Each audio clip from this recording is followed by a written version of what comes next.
This is going to be my transducer pole, which, as you can tell, I just have the Minn Kota transom mount that I'm going to rig up with some PVC pipe. These are 3/4 inch, I think, diameter, but I just have a L bracket or L-shaped connector with some end caps that are slide on, and then I will glue it all with this primer slash cement solution.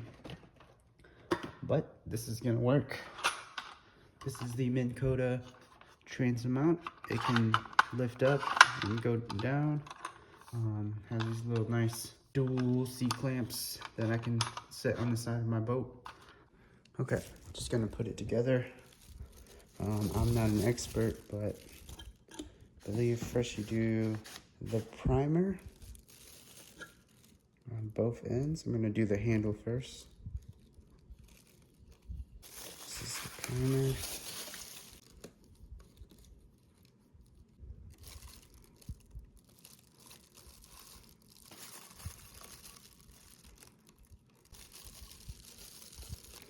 Stick it in, twist, hold it for 30 seconds, they say.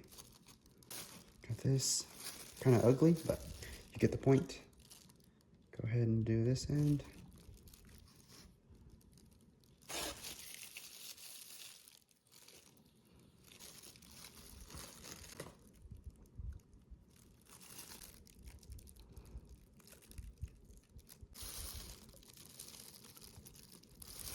Go ahead and stick it in, twist 1/4 way.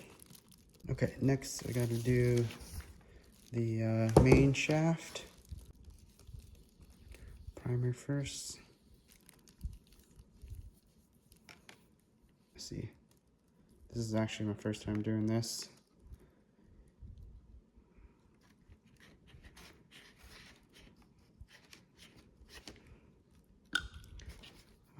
Go ahead and stick it in.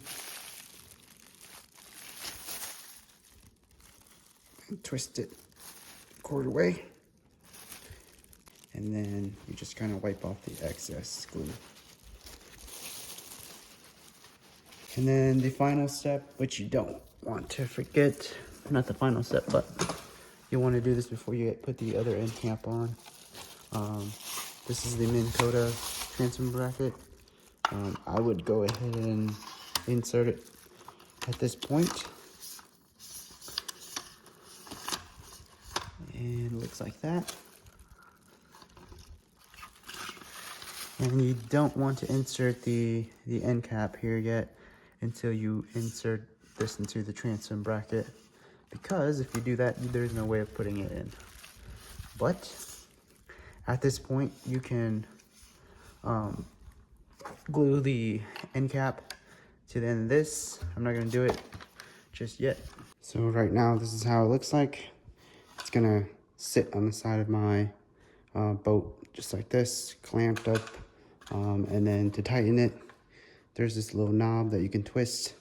And this is gonna control the tension on the twisting or the swivel of this device, or this transducer pole. But you can tighten it to lock it up and it won't move.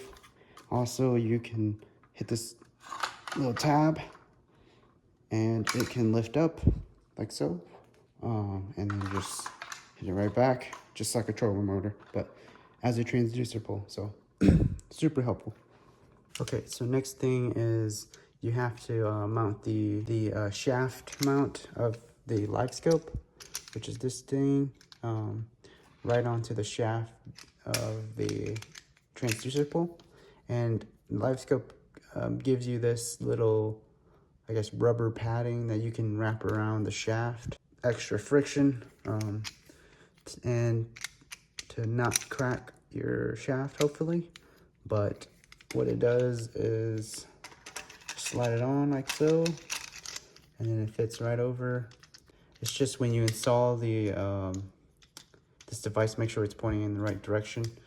But yeah, without the rubber, it is a little bit loose.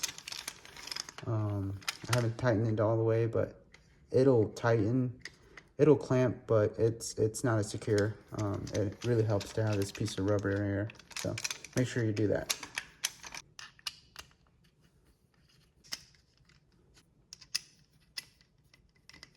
And it's on there pretty tight.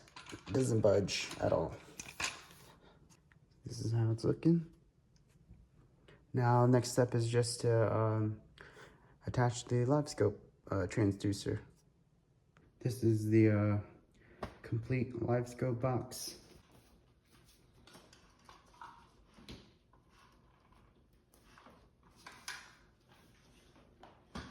And I just carry the box wherever I go. It's about 10-15 pounds, but it's portable. This is how it looks.